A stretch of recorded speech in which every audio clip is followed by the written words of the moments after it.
Adi Praborasmi, tolong bantulah aku. Tolong berikan ini kepada Raden Kudamerta. Lihatlah, dadanya berdarah-darah. Baiklah. Dengan perlahan-lahan Emban Praborasmi kemudian menuju ke tempat Raden Kudamerta. Oh, apa ini?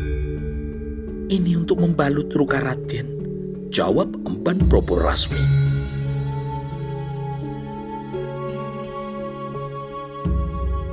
Raden Kudamerta terheran-heran dan dengan segera rasa heran itu berubah menjadi terbelalak saat mengenali selendang itu.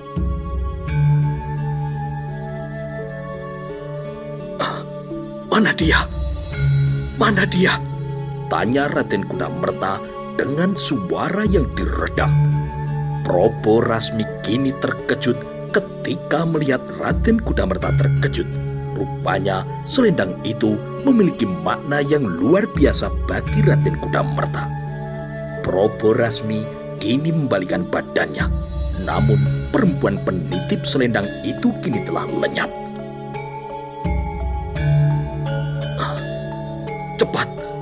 Cepat katakan di mana orang yang menitipkan selendang ini, tekan Raden Kudamerta. Praborasmi kini melongok mencari-cari, namun seseorang yang dicarinya kini telah lenyap. Pun demikian dengan Raden Kudamerta. Ia mengedarkan pandangan matanya, namun tidak tampak bayangan istrinya di antara para perempuan yang sedang bahu-membahu menyiapkan makanan itu. Dia Menur yang sedang dalam penyamaran memang sangat sulit untuk dikenali, apalagi dia Menur telah dengan sengaja menghilang. Mana dia? Tanya Raden Kudamerta dengan amat panik. Emban Praborasmi bingung. Selendang itu merupakan jejak nyata yang ditinggalkan oleh istrinya.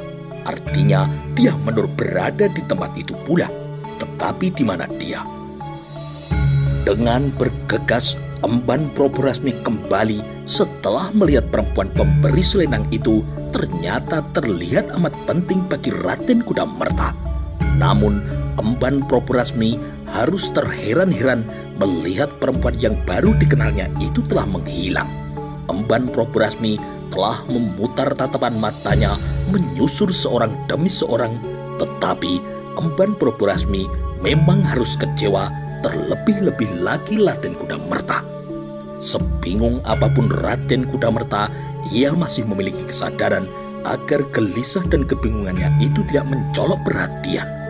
Raden Kudamerta yang juga melakukan apa yang diperbuat oleh Emban Praborasmi memilih sambil bersandar di batang pohon sembojo.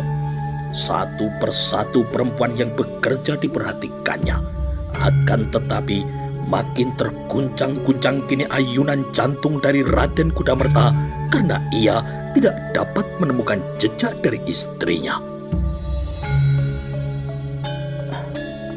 Siapa orang tadi, Raden?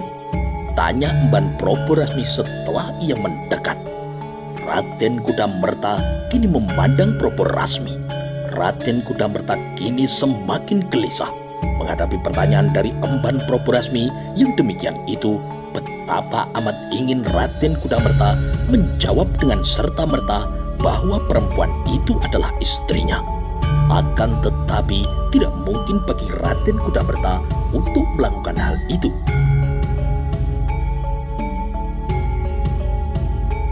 Emban Praborasmi, bisakah kau menolongku? Tanya Raden Kudamerta yang tidak bisa menyembunyikan rasa gelisahnya. Hati Emban Praborasmi kini runtuh oleh suara yang memelas itu. Ada apa, Raden? Aku akan menolongmu. Dan juga, bisakah kau menjaga rahasia? Berjanjilah di hadapan Hyang Widi, kau tidak akan membocorkan rahasia ini.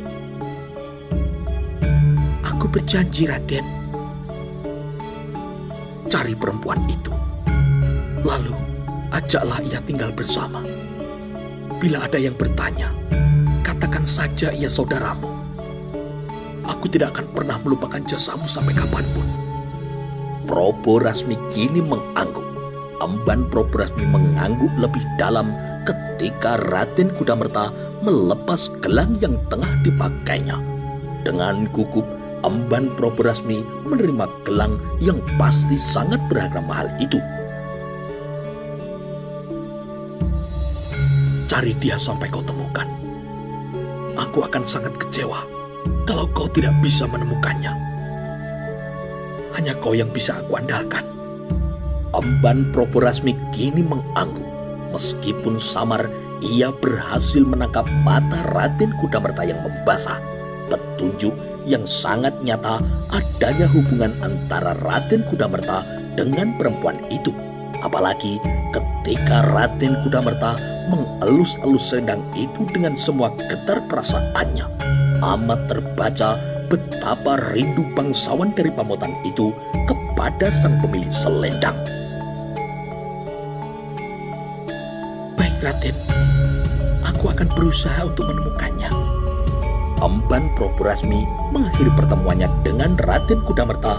Kemudian ia bergegas kembali sambil membawa segumpal pertanyaan. Siapa perempuan yang tidak dikenalnya itu yang telah terbukti demikian berarti di depan Raden Kudamerta? Jawaban rasa penasaran itu agaknya tidak mungkin dengan menanyai Raden Kudamerta, tetapi hal itu bisa diperoleh dari Dyah Menur andai kata ia berhasil menemukannya. Namun, kemana Dyah Menur? Rupanya Dyah Menur memang telah menyiapkan diri sebaik-baiknya. Bahkan Gajah Mada yang memperhatikan dari kejauhan kini telah kehilangan jejaknya. Dyah Menur yang berganti baju dan kemudian mengurai rambutnya berubah menjadi sosok yang lain lagi. Apalagi ketika Dyah Menur kini berjalan dengan tubuh yang agak ditekuk. Gajah Mada kemudian menggamit Pradabasu. "Mana perempuan itu, Adi?" tanya Gajah Mada. Pradabasu mengedarkan pandangan matanya untuk ikut mencari. "Awasi gerak-gerik perempuan yang baru menemui Raden Kudamerta itu," kata Gajah Mada. Pradabasu tersenyum. Rupanya ada sesuatu yang ia sembunyikan dalam hati. "Baik Kakang, serahkan tugas itu kepadaku," jawab Pradabasu. Pradabasu melaksanakan tugas yang diberikan oleh Gajah Mada kepadanya dengan sepenuh hati, atau bisa pula tidak perlu tugas itu mendapatkan perhatian sepenuhnya karena Pradabasu tahu bagaimana cara menemukan perempuan itu. Bahkan kemana bisa bertemu dengannya, ia dapat menemukannya. Perhatian Pradabasu justru tersita ke arah lain. Di seberang sana, seorang bocah tengah bermain tanah. Andai kata sang prajaka itu menoleh, ia pasti dapat melihat Pradabasu.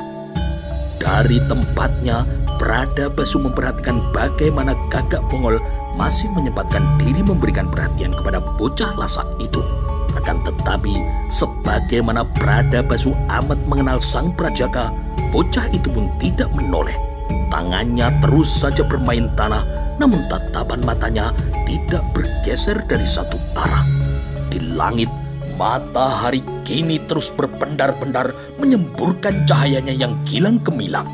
Gajah Mada yang sedang memperhatikan biru langit itu harus memberikan perhatiannya kepada seorang prajurit penghubung yang kemudian berlari-lari mendekati dirinya.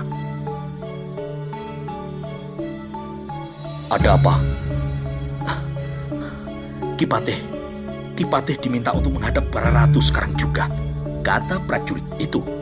Gajah Mada mengerutkan keningnya. Gajah Mada merasa telah tiba waktunya untuk melaporkan hasil penyelidikannya. Dengan para ratu memanggilnya, akan ia gunakan kesempatan itu untuk menyampaikan laporan dan pendapatnya. Tidak perlu menunda-nunda. Makin cepat akan semakin baik. "Kemana aku harus menghadap?" tanya Gajah Mada. "Ke Balai Sakuntala, Ki Patih."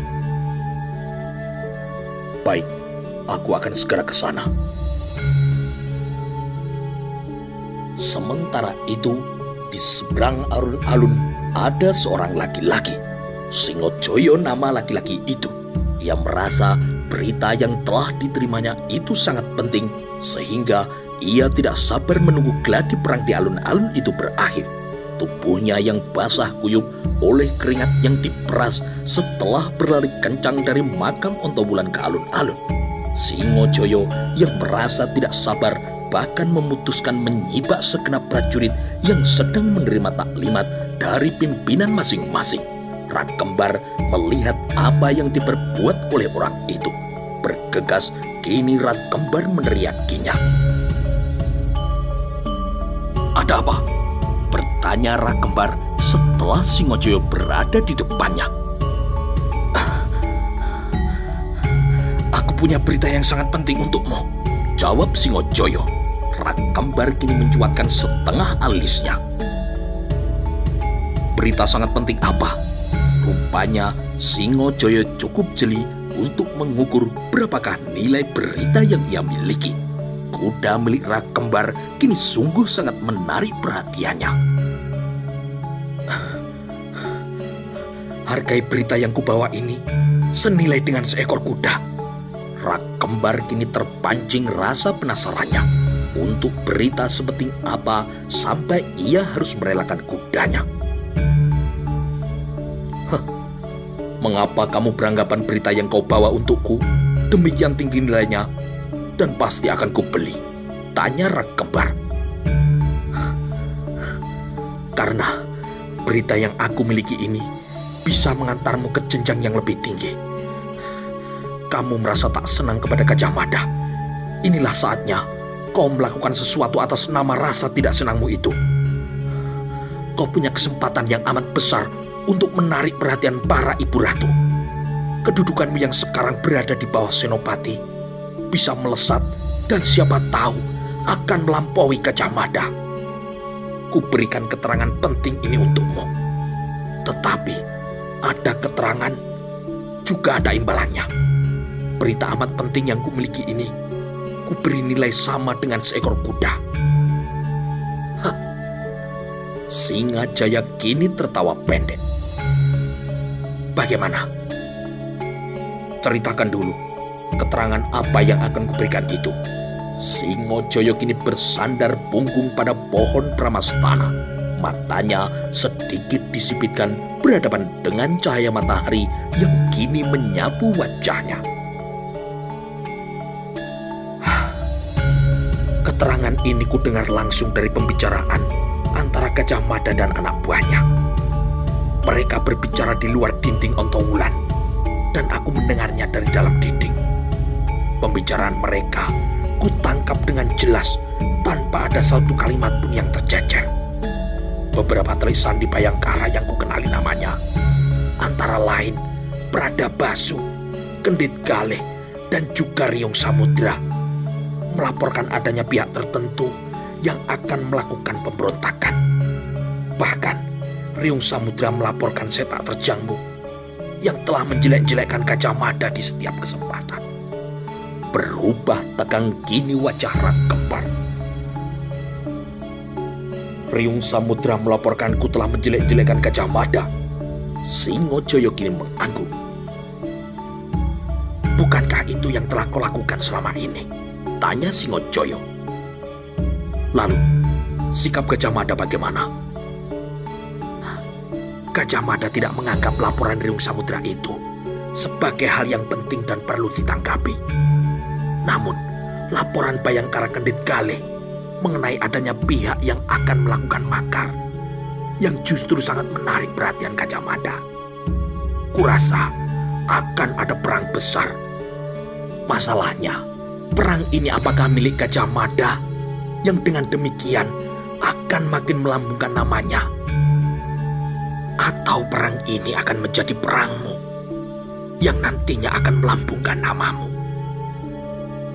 Kudengar desas-desus, bahkan Empu Krewes menjagokan Gajah Mada yang kelak akan menggantikan kedudukannya.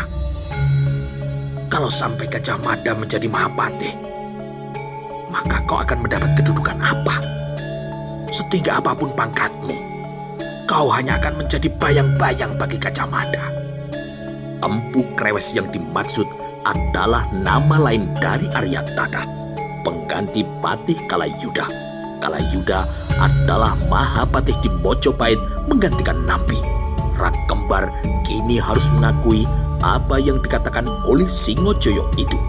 Pada sebuah pertemuan secara terbuka, Aryataka pernah mengemukakan harapannya bahwa kelek Patih Daha ini tidak hanya akan menjadi patih kecil di Daha, namun menjadi Amangkubumi di kota raja.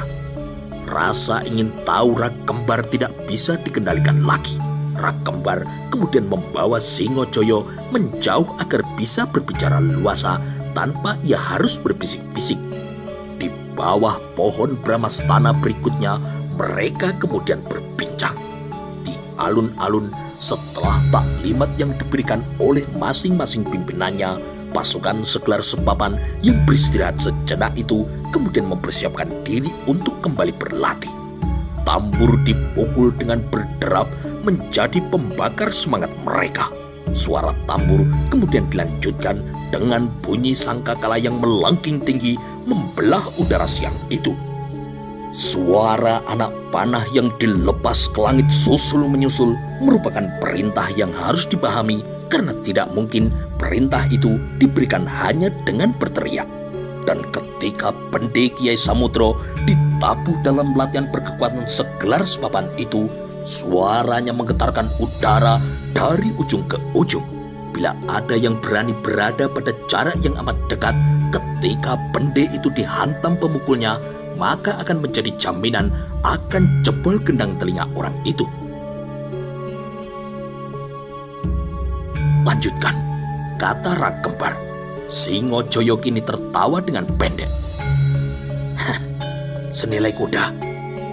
Apa boleh buat, Rak Kembar kini memang harus merelakan kudanya. Baik, ambil kudaku. Singojoyo memperhatikan kuda hitam yang tengah merumput dengan diikat di pohon kesara itu. Kuda milik Rak Kembar benar-benar adalah kuda yang membuatnya iri. Kini kuda itu akan menjadi miliknya.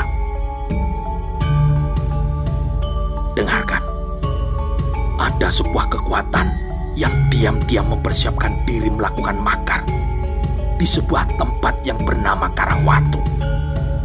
Mereka membangun kekuatan yang kelak akan digunakan untuk memberontak. Menurut pembicaraan itu, disimpulkan kekuatan makar itu ada hubungannya dengan pembunuhan-pembunuhan yang terjadi kemarin. Kekuatan makar itu menggunakan lambang buah mojo yang dibelit ular, dipimpin oleh seorang pemuda yang bernama Raden Panji Rukmamurti. Gajah Mada akan menyerbu kekuatan itu. Tetapi menurutku, kau mempunyai kesempatan untuk mendahului. Jika kau berhasil mematahkan kekuatan pemberontakan itu, artinya apa yang kau lakukan telah menyamai apa yang dilakukan Gajah Mada ketika meredam Rakuti. Tidak menutup kemungkinan pangkat dan jabatanmu akan melesat membelah langit. Wajah Rak Kembar kini sangat berseri-seri. Kesempatan yang diidam-idamkan itu kini telah berada di depannya. Tidak ada ruginya ia menjalin persahabatan dengan Singojoyo meskipun ia mata duitan. Karangwatu. Ya, kau tahu tempat itu. Rak Kembar meliukkan badan untuk melemaskan otot-ototnya. Ya, sebuah pedukuhan yang terlindung oleh tebing tinggi dan sungai yang meliuk. Menurutku sangat masuk akal bila pedukuhan itu dijadikan tempat untuk kegiatan semacam itu. Jika pintunya yang berbentuk leher angsa dijaga dengan ketat, maka tidak seorang pun yang akan tahu apa kegiatan yang terjadi di sana. Rupanya ada rencana makar dari sana. Ya, itulah yang kudengar dari pembicaraan itu. Baiklah, aku sangat menghargai keterangan yang kamu jual kepadaku. Sebagaimana saranmu, aku akan bertindak dengan cepat. Akan aku kumpulkan teman-temanku. Cukup hanya dengan mereka dan para anak buahku. tempat yang kau sebut itu akan Pusah Basek. Tidak perlu menunggu besok. Tengah malam ini akan kukumpul mereka yang berani untuk mencoba berniat makar itu. Akan kulihat bagaimana raut wajah Gajah Mada setelah ia melihat sepak terjangkung. Dengan hati yang gembira, Singojoyo kini pulang dengan membawa kuda. Rakembar tidak kecewa, ia harus berpisah dengan kudanya karena hal itu sepadan dengan keterangan penting yang telah ia peroleh. Di samping itu, Rakembar masih memiliki seekor kuda yang lain yang tidak kalah kekar dari Kiai Serubut. Demikian nama yang telah ia berikan pada kudanya yang berwarna hitam itu. Meskipun telah merencanakan untuk mendahului menyerbu Karangwatu tengah malam nanti, Rakembar tidak merasa perlu tergesa-gesa. Rakembar kembali menyatu dengan pasukan yang berlatih keras untuk menerjemahkan perintah. Beberapa kali dilakukan perubahan gelar perang dari Tilotometo menjadi gelar Cokrobyuho, namun hasilnya masih kurang memuaskan. Rakembar memanfaatkan latihan itu dengan sebaik-baiknya. Barangkali gelar perang itu akan dibutuhkan ketika penyerbuan ke Karangwatu diragukan. Akan aku libatkan Kakang Singodarbo dan Kakang Ajarlangsa. Gabungan kekuatan yang aku miliki ditambah dengan kekuatan mereka, kurasa cukup untuk menghajar orang-orang yang akan melakukan makar itu. Para ratu pasti akan terperangah ketika melihat apa yang telah kukerjakan.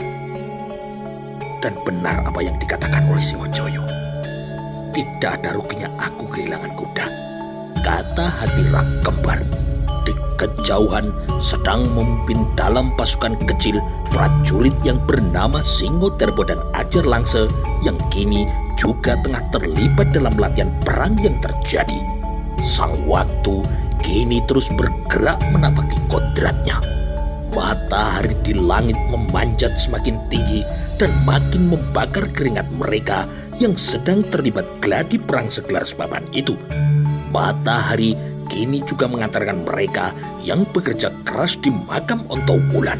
Gagak Bongol yang menyempatkan memberi perhatian kepada anak angkatnya merasa kini bangga telah melihat kerja keras yang tanpa pamrih itu. Sang Prajaga, lihat aku.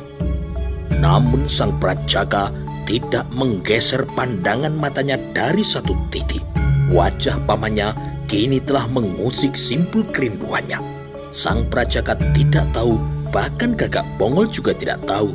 Di kejauhan, seorang lelaki dengan langkah yang dibuat terpincang-pincang kini telah memperhatikan mereka. Sementara itu, Gajah Mada yang merasa tidak memiliki waktu yang cukup karena demikian banyak masalah yang tengah dihadapinya. Belum tuntas sebuah masalah, muncul pula masalah yang lain. Persoalan yang dilaporkan Bayangkara Kendit Kalih cukup banyak menyita pikirannya. Sayang sekali, Gajah Enggon kini tidak bisa diandalkan lagi. Gajah Enggon masih tersesat ke dunia lain dan hingga kini ia belum siuman. Keadaan Gajah Enggon yang demikian telah memberikan kecemasan tersendiri.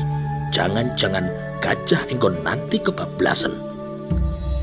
Persoalan yang ditangani dengan demikian pelik dan telah menempatkan Gajah Mada dalam keadaan yang serba salah terhadap perbuatan Raden Cakradhara yang nyaris bisa diyakini terlibat secara langsung atau tidak langsung dalam pembunuhan-pembunuhan dan juga rencana makar yang terjadi. Gajah Mada belum kini bisa bertindak. Pun demikian dengan Raden Kudamarta. Gajah Mada tidak bisa melakukan apa-apa. Itulah sebabnya Patih Daha memutuskan untuk melaporkan secara lengkap semua hasil penyelidikannya. Kebetulan para ibu ratu kini memanggilnya. Gajah Mada yang kini melintas di Balai Manguntur tiba-tiba membelokkan langkah menuju ke Balai Gringsing. Terfikir olehnya untuk menengok keadaan dari Gajah Enggon. Namun ternyata tidak ada perubahan apapun pada Gajah Enggon. Senopati pimpinan pasukan Bayangkara itu masih pada keadaan semula. Apabila ada perubahan adalah wajahnya kini semakin bersih. Hal itu karena dengan telaten Nyai Lengger merawatnya. Untuk menjaga agar Gajah Enggon masih tetap bertenaga, setetes demi setetes air gula diminumkan ke mulutnya. Yang menarik perhatian Gajah Mada adalah beberapa jenis buah-buahan yang ditata rapi di meja. Ada belimbing, ada pisang, dan juga ada mangga. "Siapa yang membawa buah-buahan ini, Nyai?" tanya Gajah Mada. Nyai Lengger yang terkantuk-kantuk itu terkejut dan kemudian bergegas ia bangkit. "Tuan Putri Sekar Kedaton, Ki Patih," jawab Nyai Lengger. "Sekar Kedaton ada 2. "Ya, dua-duanya, Ki Patih." Gajah Mada kini tersenyum. Apakah para Gusti Putri itu tidak berpikir buah ini tidak ada artinya? Buah ini untuk Gajah Enggon, kan? "Benar, Ki Patih," jawab Nyai Lengger. "Bagaimana Gajah Enggon bisa makan jika keadaannya masih seperti itu?" ucap Gajah Mada. Pikiran serupa ada dalam benak Nyai Lengger. Namun hal itu bukan berarti Sekar Kedaton tidak melihat kiriman buah-buahan itu tidak ada artinya. Yang benar adalah bahwa para Sekar Kedaton memiliki perhatian pada keadaan Gajah Enggon. Bahkan Sekar Kedaton Dyahwiyat berniat hendak menjaga dan juga merawat secara langsung yang akan dilakukannya malam nanti. Patih Daha Gajah Mada kemudian keluar dari ruangan itu untuk melanjutkan rencananya menghadap para Gusti Ratu. Tepat di depan pintu, Gajah Mada berpapasan dengan Singodarbo dan Ajar Langse. 2 prajurit berpangkat lurah itu kemudian segera memberikan hormat dan mengungkapkan senyumnya. "Mau kemana kalian?" "Kami mau menengok Senopati Gajah Enggon," jawab Ajar Langse. "Silakan." Tidak ada pembicaraan apapun karena Gajah Mada merasa kini agak tergesa-gesa. Dengan kaki yang mengalun langkah lebar, Gajah Mada kemudian menuju ke bagian belakang istana Titama. Ayunan langkahnya tidak terganggu meskipun di kejauhan Gajah Mada melihat Rak Kembar menuju tempat ia berada. Gajah Mada kemudian segera teringat dengan apa yang dilaporkan oleh Riung Samudra. Apabila menuruti panasnya hati, bisa berantakan wajah dari Rak Kembar. Melalui hantaman kepalan tangannya, Gajah Mada pasti akan mengajarnya habis-habisan. Akan tetapi, Gajah Mada kini telah membuang jauh-jauh rasa jengkel itu. Apa yang dilakukan Rak Kembar itu tidak lebih hanya ulah dari anak kecil yang berusaha untuk mencari perhatian. "Tidak ada gunanya melatih bocah kemarin sore itu," ucapnya untuk diri sendiri. Gajah Mada kemudian melintas ke halaman belakang. Beberapa orang prajurit yang tengah beristirahat kini serentak berdiri untuk memberikan penghormatannya. "Monggo silakan Ki Patih. Para Gusti Putri sudah menunggu," kata salah seorang di antara mereka. "Di mana para Gusti Ratu?" "Di ruang Sakuntala. Patih Aryatada juga berada di sana." "Para Gusti Putri lengkap?" "Lengkap, Ki Patih." Patih Daha Gajah Mada yang hendak melanjutkan langkah itu kemudian menyempatkan memperhatikan keadaan di tempat itu. Melihat pemandangan yang kurang elok, Patih Daha itu kemudian bertolak pinggang. Sontak kini matanya mendeli. Dengan segera para prajurit yang sedang berkumpul itu membaca kemarahan di wajah Gajah Mada. "Siapa yang telah membuang kotoran itu?" Pertanyaan itu mengagetkan para prajurit. Mereka kini saling pandang di antara mereka sendiri. Namun dengan segera mereka merasa di hadapan Gajah Mada tidak ada gunanya saling menyalahkan. Apalagi semua mempunyai andil terhadap kotoran daun-daun pembungkus nasi bungkus itu. Nasi itu dibungkus dari makam Onto Wulan. "Bersihkan. Jangan membuang kotoran seenaknya," kata Gajah Mada dengan tegas. 6 orang prajurit itu merasa beruntung karena Gajah Mada tidak memberi hukuman pada mereka. Dengan bergegas, sampah yang berceceran itu dipunguti dan kemudian dibuang ke tempat yang semestinya. Akan tetapi, di antara para prajurit itu ada yang suka iseng. Di belakang Gajah Mada yang berjalan semakin menjauh, ia kemudian menjulurkan lidah sambil memutar-mutar pantatnya. Ia bermaksud melucu di depan teman-temannya. Namun celaka, nasib prajurit itu ketika dengan tiba-tiba Gajah Mada menoleh dan melihat perbuatannya. Gajah Mada kemudian berjalan berbalik. Pucat pasilah para prajurit itu. "Apa yang telah kamu lakukan?" teriak Gajah Mada. Prajurit itu mendadak merasa tidak lagi memiliki mulut dengan wajah yang pucat sepucat mayat. Teman-temannya kini terbelalak ketika melihat kejadian yang tidak terduga sama sekali itu. "Apa yang tadi kamu lakukan?" Prajurit konyol berpangkat rendahan itu gemetar ketakutan. "Aku minta maaf, Ki Patih. Aku bercanda. Aku minta maaf, Ki Patih." Gajah Mada yang jengkel kini merasa sangat dilecehkan. "Jadi seperti itukah sikap para prajurit di belakangku?" Pertanyaan yang menyengat pantat itu tidak ada yang berani untuk menjawab. "Lepas baju kalian semua," teriak Gajah Mada. Tidak perlu diperintah lagi, para prajurit yang bernasib sial itu secara bersama-sama harus menanggung ulah temannya itu dengan melepas baju. "Kalian semua berlari mengelilingi lapangan 25 kali. Perintah kini telah dijatuhkan dan tidak bisa ditawar lagi. Gladi perang baru saja mereka selesaikan dan itu amat menguras tenaga. Kini Gajah Mada memberi hukuman dengan berlari 25 kali. Tanpa perlu diulang lagi perintah itu, para prajurit yang sedang apes itu kemudian berhamburan menuju ke alun-alun. Sepeninggal mereka, Gajah Mada kini tersenyum dan kembali mengayunkan langkah kakinya menuju Balai Sakuntala.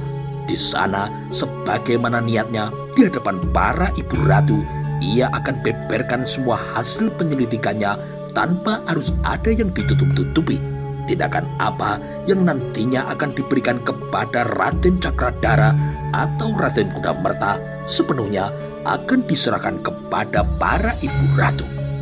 Ibu Ratu Gayatri tentu menganggap persoalan yang akan dibicarakan itu sangat penting, menilik dengan telah mengundang para ratu yang lengkap dihadiri pula oleh Mahapati Aryatara. Pertemuan itu belum bisa dimulai karena ia harus menunggu Gajah Mada. Tidak mungkin ada pembicaraan tanpa melibatkan Gajah Mada. Seorang abdi dalam pelayan bagian dalam kini bergegas membukakan pintu ketika ia melihat Gajah Mada telah datang. "Silakan Ki Patih Daha. Para ratu sudah lengkap menunggu." "Baik, terima kasih," jawab Gajah Mada. Adakah ruangnya yang murung atau para ratu yang sedang murung yang menyebabkan ruang Balai Sakuntala itu tampak berbeda dari biasanya? Terlihat ikut suram para ratu yang duduk lengkap di atas dampar masing-masing. Ibu Ratu Sri Parameswari Dyah Dewi Tribuaneswari tidak berbicara apapun. Pandangan matanya jatuh kepada satu titik dan tidak bergeser ke arah lain meskipun ia mendengar pintu dibuka dan Gajah Mada telah masuk. Hal itu menjadi pertanda betapa Ibu Ratu Tribuaneswari sangat prihatin pada perkembangan keadaan yang tidak terduga itu. Gajah Mada yang kemudian beringsut mendekat melihat betapa layu Ratu Sri Mahadewi Dyah Dewi Narendra Duhita yang nampak lunglai menjadi pertanda keprihatinannya yang mendalam. Duduk di tengah sangat sulit untuk menebak apa yang ada dalam benak Ibu Ratu Sri Jayandra Dewi Dyah Dewi Raja Patni Biksuni Gayatri dengan wajahnya yang datar-datar saja. Bahkan Ibu Ratu Sri Jayandra Dewi Dyah Dewi Pratna Paramita terlihat lebih tegas dalam menampakkan warna hatinya melalui butiran-butiran air mata yang kini bergulir di pipinya. Empu Krewes yang biasanya mendapatkan kursi tersendiri, akan tetapi untuk kali ini Empu Krewes yang juga memiliki nama Mahapati Aryatana itu memilih untuk duduk bersila di atas hamparan permadani yang lebih empuk di pantat daripada kursi. Dengan segera Gajah Mada segera mendahului bicara. "Hamba Patih Daha telah menghadap kepada para Gusti Ratu," ucap Gajah Mada. Ibu Ratu Rajapatni Biksuni Gayatri agaknya mengalami kesulitan untuk memulai pertemuan itu, menilik meskipun telah beberapa jenak belum sekalimat pun keluar dari mulutnya. Ibu Ratu Tribhuwaneswari yang kini terlihat tidak sabar. Akhirnya Ratu Gayatri kemudian mulai membuka pembicaraannya.